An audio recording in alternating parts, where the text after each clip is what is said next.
Você já se perguntou qual é a relação entre Irã e Pérsia? São nomes diferentes para a mesma coisa? Ou houve de fato uma mudança?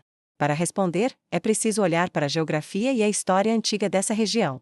A maior parte do atual Irã localiza-se no Planalto iraniano, uma área montanhosa que se estende desde o Hindukush, no atual Afeganistão, até os Montes Zagros, na divisa com o Iraque. Essa região está cercada por montanhas, desertos como o Lud, que já registrou temperaturas extremas na superfície, e também por trechos de mar. Ao longo da história, diferentes povos habitaram essa área, mas os mais relevantes para essa narrativa são os povos indo-iranianos. Esses grupos chegaram à região por volta do segundo milênio antes de Cristo. Falavam línguas indo-europeias, a mesma grande família linguística do português, por exemplo. Curiosamente, em persa moderno, ou farsi, as palavras para pai e mãe são pedar e madar, próximas de pater e mater em latim.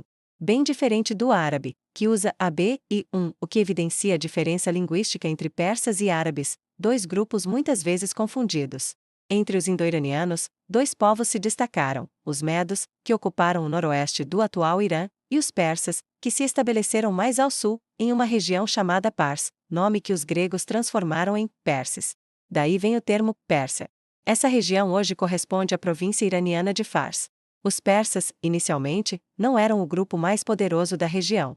Por um tempo, quem dominava eram os medos. Mas isso começou a mudar no século VI AC, quando Ciro, líder dos persas, derrotou os medos e unificou os povos sob seu comando. A partir dali, Ciro iniciou uma expansão impressionante.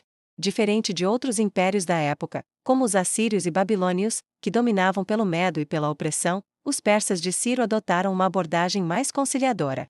Em vez de destruir templos ou impor sua religião e cultura, os persas buscavam respeitar os costumes locais. Ciro, por exemplo, se apresentava como escolhido dos deuses das terras conquistadas, não apenas de seu próprio deus, Aura Mazda. Essa estratégia de conquista teve grande sucesso. O império que surgiu, o Império Aquemênida, chegou a ser o maior do mundo até então, estendendo-se da Índia à Grécia e do Egito à Ásia Central. Egito e Babilônia, grandes civilizações por si só, se tornaram províncias desse império. Dário I, sucessor de Ciro, também teve papel central nessa expansão. O nome Aquemênida vem de Aquêmenes, ancestral da dinastia que fundou o império.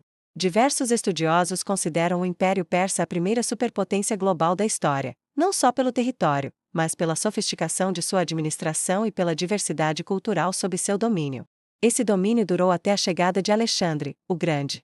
A partir de 334 AC, com um exército pequeno mas bem treinado, Alexandre venceu os persas em batalhas decisivas como as do Rio Grânico, de Isso e de Galgamela. Mas ao invés de destruir o que encontrou, Alexandre incorporou elementos persas à sua forma de governo. Casou-se com nobres persas, adotou vestes e rituais locais, e até se apresentou como herdeiro legítimo dos reis aquemênidas. Isso causou descontentamento entre seus generais, que viam essas atitudes como uma traição aos valores gregos. Após a morte de Alexandre em 323 AC, seu império foi dividido entre seus generais, os chamados diádocos. A parte que compreende o Irã foi dominada pelos Seleucidas, herdeiros de Seleuco. 100 anos depois, esses foram substituídos pelos partas, que por sua vez foram superados pelos sassânidas, que alegavam ser descendentes diretos dos aquemênidas e governaram até o século VII DC. Durante esse período, a religião dominante era o zoroastrismo. Mas isso mudou com a conquista árabe no século VII, que levou o islamismo para a região. O árabe se tornou a língua oficial do Estado e influenciou o vocabulário persa. O islamismo gradualmente substituiu o zoroastrismo, e o Irã passou por diversas dinastias, algumas persas, como os safáridas, outras estrangeiras, como os turcos seljúcidas e mais tarde os mongóis. No século XVI, surge a dinastia safávida, que torna o islamismo xiita a religião oficial, algo que até hoje caracteriza o Irã moderno. E isso nos leva de volta à pergunta: quando a Pérsia virou Irã? Há duas formas de responder. A primeira é dizer que, na prática, a Pérsia sempre foi Irã. A palavra Irã vem de área, que significa nobre, usada há milênios pelos povos indo-iranianos. No período aquemênida, o termo Arin-Shara, reino dos arianos, já era usado, e nos tempos sassânidas, a expressão Nar, reino do Irã, já circulava. Já o nome Pérsia deriva de uma região específica, Pars, que os gregos generalizaram. Como os gregos influenciaram muito o pensamento ocidental, o termo Pérsia se consolidou na cultura europeia. A segunda resposta é mais política. Em 1935, o Shah Reza Pahlavi pediu oficialmente que os países estrangeiros usassem Irã em vez de Pérsia em suas relações diplomáticas. A ideia era modernizar a imagem do país e se afastar das associações negativas que o termo Pérsia tinha na literatura ocidental antiga, onde frequentemente era retratada como tirânica, decadente e opulenta em excesso. Mas essa mudança não agradou a todos. Internamente, houve quem visse isso como uma renúncia ao passado glorioso representado por Ciro, Dário e os Aquemênidas. No exterior, também houve resistência à mudança. Ainda assim, a decisão foi mantida e, desde então, o país passou a ser chamado internacionalmente de Irã. Décadas depois, em 1979, ocorreu a Revolução Islâmica, que derrubou a monarquia do filho de Reza Shah e instaurou a República Islâmica sob liderança do Ayatollah Khomeini.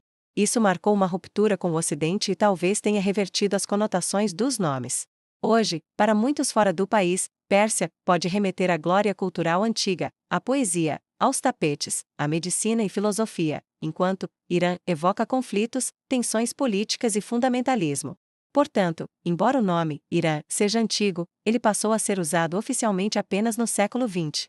A mudança não refletiu uma transformação profunda no país, mas sim uma tentativa de reposicionamento internacional.